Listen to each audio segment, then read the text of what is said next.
Nəysə, 15-ə baxırıq. Sual cümləsidir. Bax, il ərzində 50.000 dəfə təkrar eləmişik. Görürsünüz, cavab çıxıbdı qabağımıza. Have, has, had. Sual inkarının nə vaxt özü düzəldir, nə vaxt başqası düzəldir. Kim deyəcək? Özündən sonra feil.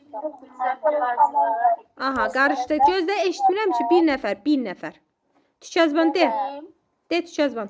Özündən sonra feil və yaxud zərf gələrsə, onda özü ilə düzəlir. Amma özündən sonra başqa nik hissəsi gələrsə, onda köməkçi feillə düzəlir. Hansı köməkçi feillə?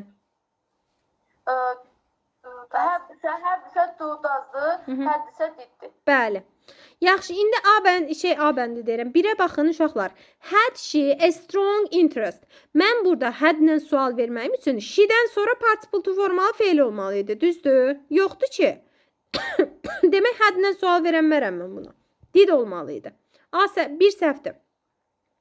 İkidə did she have a strong interest. Bəli.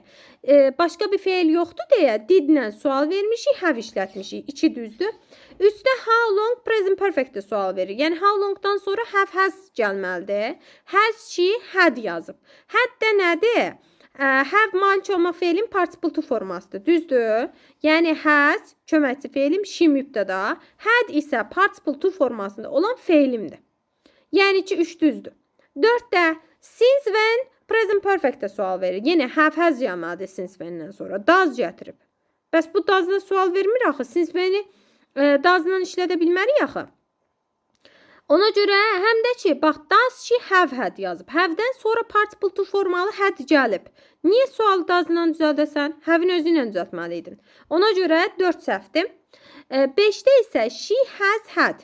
Bax, has-dən sonra had participle to formalı feil gəlibdir. Bu demək ki, sualı has-in özü düzəldəcək.